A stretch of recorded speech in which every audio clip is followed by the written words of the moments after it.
আসসালামু আলাইকুম রহমতুল্লাহি ওবরকাতুহু। সম্মানিত দর্শক, সজীব ওয়াজেদ জয় এখন বাংলাদেশের রাজনীতিতে আলোচিত একটি নাম।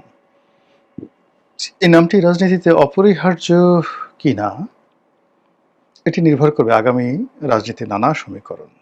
যদি জামাত ক্ষমতায় চলে আসে, সেক্ষেত্রে বিএনপিকে যদি জামাতের বিরুদ্ধে লড়াই করতে হয়, অবশ্যই তাদেরকে আওয়ামী লীগের সাহায্য এবং সহযোগিতা লাগবে। দ্বিতীয়ত, যদি বিএনপি ক্ষমতায় আসে, সেক্ষেত্রে জামাতের সঙ্গে আওয়ামী লীগের একটি সম্পর্ক হয়ে যাবে স্বয়ংক্রিয়ভাবে। এর বাইরে রাজনীতির অন্য কোনো সমীকরণ নেই। আর যদি তৃতীয় কোনো শক্তি আসে, ডক্টর মোহাম্মদ ইউনূস দীর্ঘমেয়াদে ক্ষমতায় থাকেন, সেক্ষেত্রে হয়তো আওয়ামী লীগের ক্ষমতায় ফিরে আসতে আরও অনেক সময় লাগবে এবং রাজনীতির মেরুকরণটা আসলে হবে না। অর্থাৎ ডক্টর মোহাম্মদ ইউনূস যদি ক্ষমতায় থাকেন, সেক্ষেত্রে যে রাজনৈতিক পরিবেশ, সেখানে আওয়ামী লীগের বিরুদ্ধে যে ন্যারেটিভগুলো তৈরি করা আছে, সেই ন্যারেটিভ অতিক্রম করে বাংলাদেশের কোনো রাজনৈতিক শক্তি, সেটা বিএনপি হোক জামাত হোক, স্বতন্ত্রভাবে আলাদাভাবে আওয়ামী লীগের সঙ্গে প্রকাশ্যে সম্পর্ক স্থাপন করতে পারবে না বা তারা চাইবেও না। এ হলো বাস্তবতা। তো সেই অবস্থাতে আওয়ামী লীগের রাজনীতিতে ফিরে আসার তিনটি উপায় রয়েছে। প্রথম উপায় হলো ডক্টর মোহাম্মদ ইউনূসের বিদায়, প্রস্থান, এটার উপরে। দ্বিতীয়ত হলো যে আগামীতে জামাত ক্ষমতায় আসবে, বিএনপির সাথে তাদের সম্পর্ক হবে, আর বিএনপি ক্ষমতায় আসবে, জামাতের সাথে তাদের সম্পর্ক হবে। এই রাজনৈতিক সমীকরণে আওয়ামী লীগের যে সকল নেতা রয়েছেন, যাদের বিরুদ্ধে স্পষ্টতই দুর্নীতির অভিযোগ আছে সরাসরি, এবং এই অভিযোগের কারণে যারা জেলে আছেন আর বিদেশে পালিয়ে আছেন, কিন্তু মাথা ভর্তি তাদের দুর্নীতির বোঝা, এটা আপনি নিশ্চিত লিখে রাখেন যে এরা কেউই রাজনীতির মূল ধারাতে আওয়ামী লীগের ফিরে আসতে পারবে না। তার প্রমাণ আপনি বিএনপির দিকে তাকান। বিএনপির হাওয়া ভবনের যে সকল কুশীলব ছিলেন, কিংবা তারও আগে প্রথম দফাতে যে সকল রাঘব বোয়াল ছিলেন, তাদের মধ্যে হাতে গোনা দুই একজন ছাড়া বেশিরভাগ দুর্নীতিবাজ যারা আছেন, আমলা কামলা, কেউ বিএনপির সঙ্গে নেই। এখন তারেক রহমান সাহেবের সঙ্গে যারা আসছেন, একটা বিরাট সেট তিনি লন্ডন থেকে নিয়ে এসেছেন। এখানে যে মাহিদা আমিন বলেন, অন্যান্য যারা বলেন, আমি সবাইকে চিনি না, সানি নামে এক ভদ্রলোকের নাম শুনি। মানে তারা বয়সে তরুণ এবং হাওয়া ভবনের যে দুর্নাম বদনাম এদের সাথে নেই। হাওয়া ভবনের সঙ্গে যারা জড়িত ছিল, সেই গিয়াসউদ্দিন আল মামুন থেকে শুরু করে অন্যান্য যারা আছেন, লুৎফুজ্জামান বাবর আছেন, এখন তারা কেউই জনাব তারেক রহমান সাহেবের ঘনিষ্ঠজন নন। তার ঘনিষ্ঠজনের মধ্যে মিয়া নুরুদ্দিন অপু নামে এক ভদ্রলোক আছেন, তিনি আছেন। তারপর তার এক আত্মীয় আছেন ডিউক, তিনি আছেন কিনা আমি বলতে পারবো না। পরিবারের মধ্যে এরকম অল্প কিছু লোক ছাড়া বেশিরভাগই হাওয়া ভবন সংশ্লিষ্ট, তারা ঝরে পড়েছেন। অন্যদিকে হাওয়া ভবনের বাইরে যে সকল মন্ত্রী মিনিস্টার দুর্নীতির একটা বিরাট, যাকে বলা হয় কি বলবো, মানে দুর্নীতিকে রীতিমতো একটা স্টাইলে পরিণত করেছিল বিএনপি জমানাতে, তাদের অনেকে মরে গেছেন, অনেকে বৃদ্ধ হয়ে গেছেন, অনেকে দেশের বাইরে রয়েছেন, অনেকে সিন্ডিকেট করে যারা ব্যবসা বাণিজ্য করার চেষ্টা করেছিলেন, তারা বিএনপি রাজনীতি থেকে আউট। অন্যদিকে সিনিয়র যে সকল নেতৃবৃন্দ রয়েছেন, তারাও মানে ধূপ ধূপ করে জ্বলছেন। মানে খোলামেলাই বলি, ডক্টর মঈন খান, মির্জা ফখরুল, মির্জা আব্বাস, গয়েশ্বর বাবু, হাফিজউদ্দিন আহমেদ, বীর বিক্রম থেকে শুরু করে যে সকল সিনিয়র নেতৃবৃন্দ রয়েছেন, যাদের বয়স 70-এর বেশি, তারা সবাই জাস্ট এটাই তাদের জীবনের শেষ নির্বাচন। মন্ত্রী যদি দয়া করে বানায় ভালো, না বানালে তাদের কিছু করার থাকবে না। ফলে দেখবেন যে এইবার পার্লামেন্ট যদি বিএনপি গঠন করতে পারে, তাহলে একটা ব্যতিক্রমধর্মী পার্লামেন্ট হবে। আর সেই পার্লামেন্টে তাদের যে দু দফা, 1991 থেকে 96 আর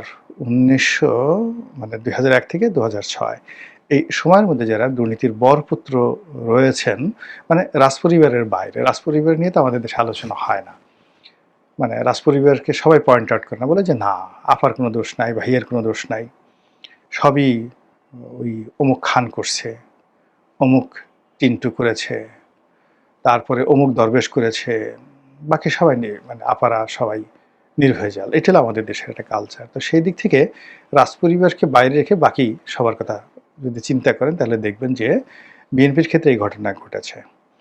২ নম্বর হলো যে এরশাদের জামানাতে একই অবস্থা। এরশাদে যারা কুখ্যাত এরশাদের সহযোগী ছিলেন, তারা কেউ রাজনীতিতে সাস্টেইন করতে পারেননি। সবাই কিন্তু দুর্নীতিতে ধরাশায়ী হয়েছেন। দুর্নীতি নিয়ে আসলে খুব বেশি রাজনীতি করা যায় না। তো সেদিক থেকে আগামীতে আওয়ামী লীগের যে সকল মন্ত্রী, এমপি, ব্যবসায়ী, আমলা-কামলা, সাংবাদিক, তারপরে শেষে সাহিত্যিক থেকে শুরু করে যে সমস্ত লোক দুর্নীতিতে জড়িয়েছেন, তারা রাজনীতিতে ফিরে আসতে পারবেন না।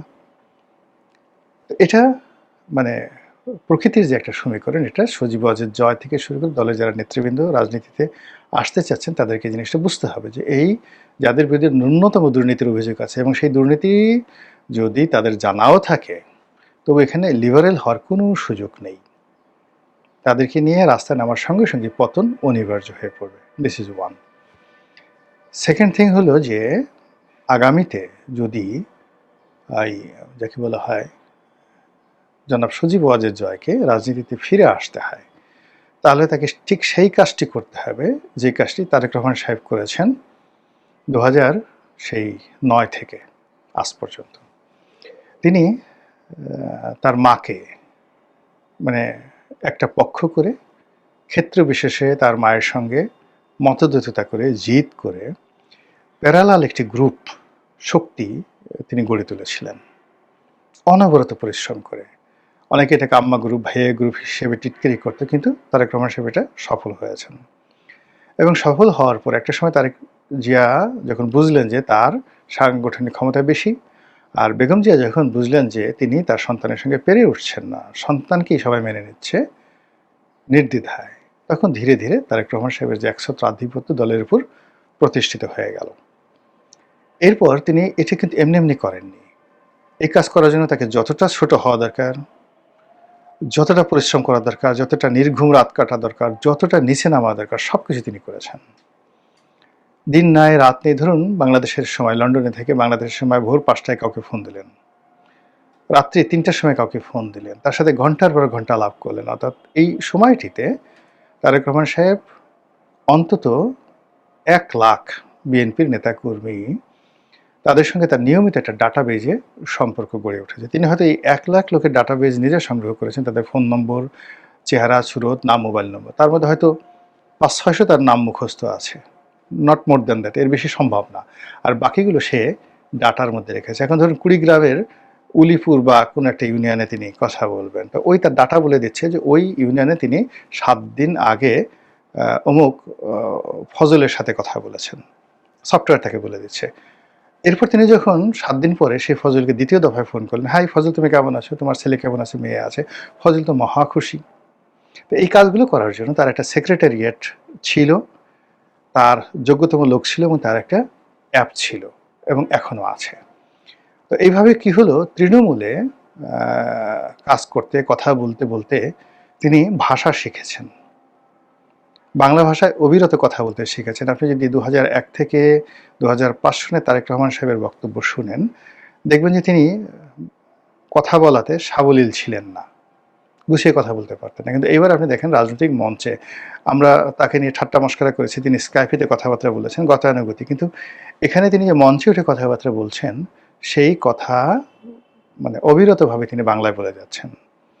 এবং বাঙালির কৃষ্টি কালচার, বাঙালি যেখানে গুঁতো দিতে পছন্দ করে, মস্কারা শুনতে পছন্দ করে, মস্কারা করতে পছন্দ করে, এই জিনিসগুলো তিনি করে যাচ্ছেন, অবিরতভাবে করে যাচ্ছেন। তো সেই দিক থেকে জয়কে যদি বাংলাদেশের রাজনীতিতে আসতে হয়, তাকেও তার এই তৃণমূলের সঙ্গে তারেক সাহেব যদি 1 লাখ লোকের সঙ্গে সম্পর্ক করতে পারেন, তবে জয়কে করতে হবে মিনিমাম 2 লাখ।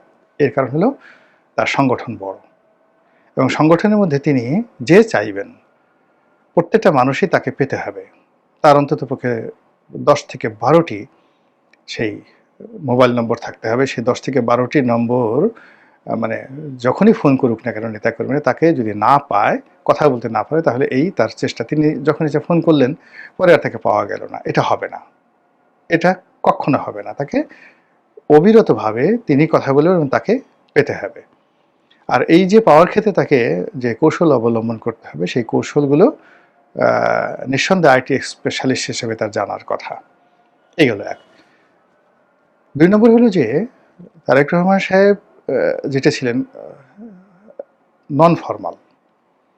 তো ইনফরমাল বা নন ফরমাল, এবং এখনো তিনি ক্যাজুয়াল ড্রেসে চলাফেরা করছেন। জয়ের জন্য এটা প্রযোজ্য হবে না। জয়ের জন্য এটা প্রযোজ্য হবে না। জয় এখানে ক্যাজুয়াল হতে গেলেই তাকে ভালো লাগবে না। তার যে বডি কনস্ট্রাকশন, সে যেভাবে লম্বা, তিনি যদি একটা লুঙ্গি পরে একটু ঘোরাফেরা করেন, গেঞ্জি পরেন, হাফ গেঞ্জি পরেন, তারপরে শেষে মুখে কতগুলো ক্রিম মেখে, মানে ক্যাজুয়ালভাবে হবে না। তাকে সবসময়ই শশী থারুরের মতো স্টাইলিশ হতে হবে।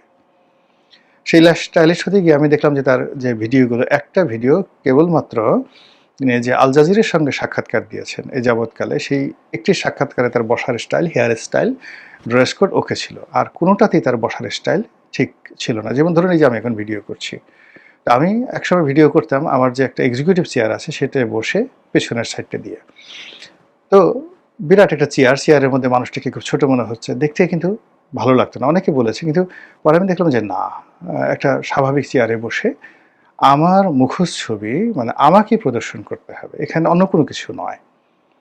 তো আমার যতটুকু চেহারা রয়েছে, সুরত রয়েছে, ড্রেস কোড রয়েছে, আমি যা, এটাকেই প্রদর্শন করতে হবে। কিন্তু সজীব ওয়াজেদ জয় যেটি করেছেন, তিনি যে কয়বারই মানে মিডিয়ার সামনে এসেছেন, তো তার যে ব্যাকগ্রাউন্ড, তার অফিস, তার একটা বড় চেয়ার, এটি আসলে তাকে মানায়নি। ২ নম্বর হলো যে ক্যামেরার দিকে কীভাবে তাকে কথা বলতে হবে, এটাও তাকে রপ্ত করতে হবে। তার আই কন্ট্যাক্ট এবং তার মানে এই যে দেখা গেল যে ফ্রন্ট ক্যামেরা দিয়ে যদি আপনি মানে কোনো একটা কাজ করতে চান, এখানে তার প্রফেশনাল ক্যামেরা লাগবে, প্রফেশনাল ক্যামেরাম্যান লাগবে, যেখানে সাক্ষাৎকারগুলো মানে বোঝা যাবে ফুল টাইম। এখানে তাকে একজন ফুল টাইম ক্যামেরাম্যান লাগবে এবং পৃথিবীর সবচেয়ে সুন্দরতম ক্যামেরা, মোবাইল দেওয়া হবে না, ভালো ক্যামেরা, ভিডিও ক্যামেরা দিয়ে তাকে এই জিনিসগুলো শ্যুট করতে হবে, এবং যেখানে ব্যাকগ্রাউন্ড থেকে শুরু করে সব জায়গাতেই যে কোনো জিনিস চাইতে তাকে মনে হবে। এবং এই যে ক্যামেরা যখন সেট আপ করবেন, ক্যামেরা সেট আপ করতে গিয়ে দেখা গেল যে ক্যামেরার বিভিন্ন অ্যাঙ্গেল রয়েছে। এখন আমার ক্যামেরাটা যদি আমি থুতনির দিকে, আমার সেই থুতনির দিকে ফোকাস করি, তাহলে উপরের অংশটি ত্রিভুজের মতো হয়ে যাবে, মানে মুখমণ্ডল ত্রিভুজের মতো হয়ে যাবে। আর যদি আমি আমার ক্যামেরার যে ফোকাসটা আমার কপালের দিকে হয়, মোবাইল দিয়ে করি, তাহলে দেখা যাচ্ছে যে খুব হাই রেজুলেশন না থাকলে নিচের অংশটি বেলুনের মতো ফুলে যাবে, এবং এটা এনলার্জ করা থেকে শুরু করে এই সকল ভিডিও বিকৃত করা সম্ভব। এই জন্য ক্যামেরার রেজুলেশন থেকে শুরু করে ফটোগ্রাফি যারা জানে বুঝে, এরকম ফটোগ্রাফি তাকে করতে হবে, এবং সবসময় ওয়েল ড্রেসে, ফুটবাবু হয়ে। আদারওয়াইজ মানে তার যে অতীতের কর্মকাণ্ড, যেমন তিনি ভালো বাংলা এখনও বলতে পারেন না, ইংরেজি বলতে পারেন, কিন্তু ইংরেজিকে টু দি পয়েন্টিভ করার জন্য, পলিটিক্যাল করার জন্য তাকে নিয়মিত ক্লাস করতে হবে। যেমন দুজন মানুষ এই পলিটিক্যাল ক্লাস করে পৃথিবীর শ্রেষ্ঠ বক্তা হয়েছেন। ১ নম্বরে রোনাল্ড রিগান, ২ নম্বর হলো মার্গারেট থ্যাচার। তো কাজে আমেরিকাতে তাকে এই যে বিষয়গুলো তিনি বলতে চান, সেই বিষয়গুলো বলার জন্য তাকে যাকে বলা হয় পলিটিক্যাল ক্লাস করতে হবে। হাতে যেহেতু সময় আছে, বয়সও অল্প, বেশি বয়স হয়নি, আমার চেয়ে অন্ততপক্ষে তিনি ৫ বছরের ছোট। তো কাজেই তার সময় আছে। তিনি এই ১ বছর ২ বছর যদি এই ধরেন একটা পলিটিক্যাল ক্লাসে তাকে যদি পারঙ্গমতা অর্জন করতে হয়, তাহলে কম করে হলেও তার ৪ থেকে ৫ বছরের অবিরত প্র্যাকটিস দরকার। আর বক্তব্য, যেকোনো বক্তব্য আকর্ষণীয় হয়ে ওঠে বক্তব্যের মধ্যে যদি আপনি হিউমার তৈরি করতে পারেন। হিউমার হলো মানুষের জ্ঞান গরিমার একেবারে এক্সট্রিম স্তর।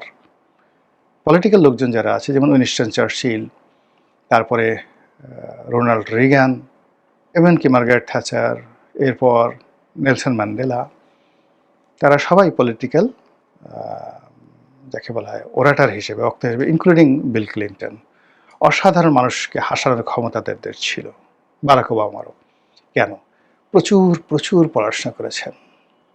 এমন কোনো জিনিস নেই তারা করেননি। ভালো সিনেমা দেখেছেন, কবিতা পড়েছেন, গল্প পড়েছেন, উপন্যাস পড়েছেন এবং ঝরঝরে মুখস্থ। ফলে একটি গুরুগম্ভীর বিষয়কে হালকা করে দেওয়ার জন্য তাদের ভাণ্ডারে শব্দ, ঘটনার কোনো অভাব নেই।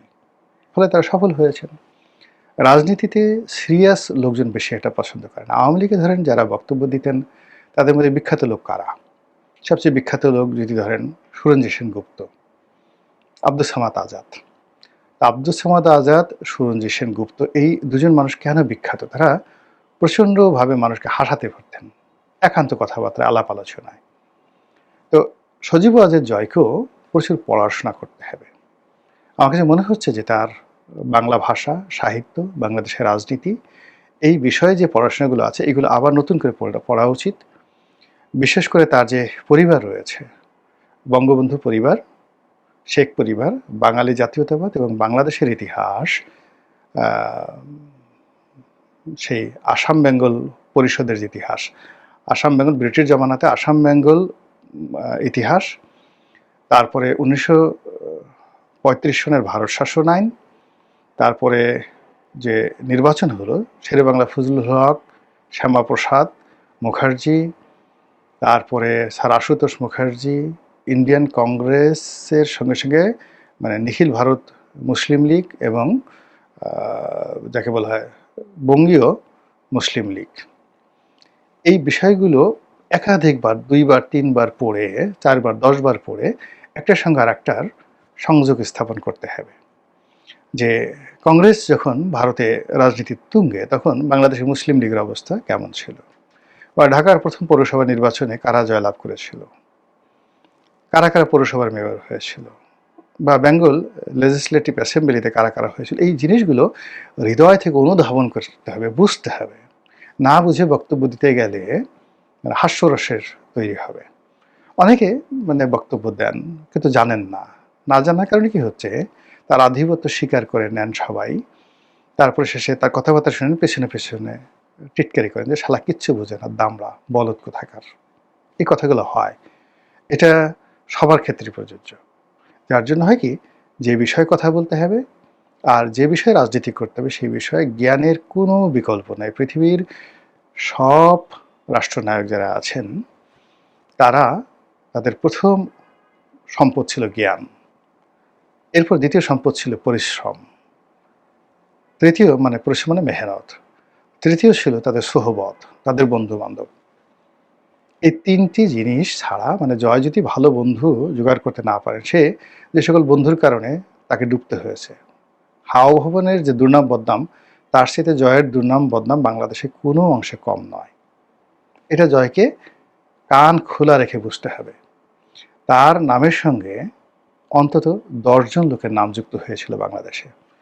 আনিসুল হক, সালমান এফ রহমান থেকে শুরু করে মন্ত্রী পরিষদের অনেকের নাম সেখানে, আরাফাত, পলক, এদের সবার নাম যুক্ত হয়েছিল। এখন এই নামগুলোর যে দুর্নাম, বদনাম, সুনাম সবই কিন্তু জয়কে কেন্দ্র করে। এই বিষয়গুলো তাকে কগনিজেন্সে নিতে হবে এবং এই সত্যকে স্বীকার করে ভালো কর্ম দিয়ে মানুষকে, যাকে বলা হয়, খুশি করতে হবে। যেমন আমার নিজের উদাহরণ দিই, আমি যখন সংসদ সদস্য হলাম 2009 থেকে শুরু করে 2010, 1 বছরের মধ্যে বাংলাদেশের সকল পত্রপত্রিকাগুলো মানে রীতিমতো জয়নাল হাজারীর বিরুদ্ধে বা শামীম ওসমানের বিরুদ্ধে যেভাবে লেগেছিল তার চেয়ে বৃহত্তর এফোর্ট দিয়ে আমার বিরুদ্ধে লাগলো। পটুয়াখালীর ভাইয়া, ভাইয়া বাহিনী, এমন কোনো মন্দ কাজ নেই, মন্দ ন্যারেটিভ নেই যেটি 2009 থেকে 10 পর্যন্ত 1 বছরে বাংলাদেশের সবগুলো পত্রপত্রিকা আমার বিরুদ্ধে না করেছে। এরপরে দলের মধ্যে সবচেয়ে প্রভাবশালী যারা লোকজন রয়েছেন তারা শেখ হাসিনার কান সবসময় ভারী করেছেন। তো এই যে ন্যারেটিভগুলো, নেতিবাচক যে বিষয়গুলো, আমি একটাও ডিফেন্ড করার চেষ্টা করিনি। ডিফেন্ড করার চেষ্টা না করে আমি এমন কিছু কাজকর্ম করেছি, এমন কিছু কথা বলেছি, এমন কাজ করেছি নির্বাচনী এলাকাতে, ঢাকাতে, মিডিয়াতে, ব্যক্তিগত জীবনে, যেখানে অনেস্টি, তার সঙ্গে সঙ্গে পরিশ্রম, মেহনত, তার সঙ্গে সঙ্গে সদিচ্ছা, তার সঙ্গে সঙ্গে কৌশল এবং একটা গুড ডিডস, এই জিনিসগুলো থেকেছে। ফলে কি হলো, প্রতিপক্ষ বারবার চেষ্টা করেছে বিভিন্নভাবে অপদস্থ করার জন্য, বিভিন্ন ন্যারেটিভ তৈরি করার চেষ্টা করেছে। কিন্তু আল্টিমেটলি ওইগুলো ডিফেন্ড করার জন্য বা এগুলো মাথায় নিয়ে আমি না ঘুরে আমি আমার ভিতরে যে ভালো কাজগুলো করেছি এবং প্রতিপক্ষ যারা আমার বদনাম করেছে তাদের যে জিনিসগুলো নেই সেই জিনিসগুলো আমি নিজের মধ্যে মানে ঢুকিয়ে তারপরে সেইগুলো আমার প্রতিপক্ষের উপর বোঝা হিসেবে চাপিয়ে দিয়েছি। ফলে কি হলো দেখুন, 2009 থেকে আজ পর্যন্ত আমি তো আছি আপনাদের সঙ্গে। লোকজন আমার কথা শুনছে, আমি লোকজনের কথা শুনছি, রাস্তায় একা একা চলতে পারছি এবং এই যে আম জাতীয় রাজনীতিতে 2001 থেকে আজ পর্যন্ত প্রায় 26 বছরের অংশগ্রহণ, জাতীয় আলাপ আলোচনার ক্ষেত্রে 2009 থেকে আজ পর্যন্ত 17-18 বছরের অবিরতভাবে যে মিডিয়ার যে একেবারে শীর্ষে থাকা, খুঁজে দেখেন বাংলাদেশে দ্বিতীয় কোনো ব্যক্তি পাবেন না। এই সময়ের মধ্যে সিনেমাতে অনেক নায়ক আসছে। আমরা যখন 2009 সনে এই মিডিয়াতে মানে রীতিমতো হিরো হয়ে গেলাম কয়েকজন পলিটিক্যালি। আমাদের যে রেটিংটা এটা মানে এখন তখনও মোশাররফ করিম আসেননি। সাকিব আল হাসান তখনও ক্রিকেটে মানে নাম করেননি 2009 সনে। সাধারণ একজন ক্রিকেটার। মানে ক্রিকেট কন্ট্রোল বোর্ডের সভাপতি মুস্তফা কামালের পা ধরে বসে থাকতেন সারাক্ষণ এবং সেই ছবি প্রকাশ্যে আসছে সাকিব আল হাসান। তারপরে সাকিব খান নায়ক, তখনও নায়ক ঠিকমতো হননি। মঞ্চে 2009 সনে সে এত ব্যস্ততা নেই, বিভিন্ন জায়গাতে ভাড়ায় গিয়ে মঞ্চে নাচানাচি করতেন। তো ওই সময়তে যারা নায়ক ছিলেন, নায়িকা ছিলেন, কেউ নেই এখন আর, নো ওয়ান। আবার এখন দেখেন যে এর মধ্যে মোশাররফ করিম, সাকিব আল হাসান থেকে শুরু করে তারা ভাটার টানে চলে গেছেন। মানে জনপ্রিয়তা এবং যাকে বলা হয় মিডিয়ার যে কভারেজ, এটা খুব অল্প সময়, 4-5 বছরের বেশি থাকে না যে কোনো মানুষের জন্য, রাজনীতি বলেন, সব ব্যাপারে বলেন। তো সেক্ষেত্রে বৃদ্ধ বয়সে যখন মানুষ বড় হয়ে যায়, এই মিডিয়ার লাইমলাইটে থাকার জন্য সবচেয়ে বেশি দরকার হলো জ্ঞান, সততা, সাহস এবং নির্লোভ একটি অভিব্যক্তি। সেই জিনিসগুলো যদি জয় অর্জন করতে পারেন এবং তিনি বলতে পারেন যে কেন অর্জন করতে হবে, তার নাই এই জিনিসগুলো এখন পর্যন্ত তার সেই জিনিসগুলো ভিতরে ঢুকেনি। এই জিনিসগুলো তাকে অর্জন করতে হবে, আর অর্জন করতে পারলে নিরহংকার একটা মন লাগবে। তাকে মনে করতে হবে আমার কিচ্ছু নেই, শুধুমাত্র আমার একটা বংশ পরিচয় আছে। It's a liabilities at this moment. এই মুহূর্তে তার যে বংশ পরিচয়, শেখ হাসিনার পুত্র, এটা একটা সূত্র পরিচয়ের জন্য, কিন্তু এটা অ্যাসেট নয়, লায়াবিলিটিস। এই লায়াবিলিটিসটিকে তিনি অ্যাসেটে যদি পরিবর্তন করতে চান, তাকে যা যা বললাম সেই কাজগুলো করতে হবে। আর তাহলে তিনি তারেক রহমান সাহেবের চাইতে অনেক অনেক সুন্দরভাবে সম্মানিত পন্থায় বাংলাদেশকে তোলপাড় করে, দুনিয়াকে তোলপাড় করে তিনি বাংলাদেশে ফেরত আসতে পারবেন। আদারওয়াইজ ওই যে তিনি গেছেন জানাকুম, সেই জানাকুমই তাকে মালাকুল মৌতের দরজা পর্যন্ত পৌঁছে দেবে। আল্লাহ ভালো জানেন। আসসালামু আলাইকুম রহমতুল্লাহি ওয়া বারাকাতুহু।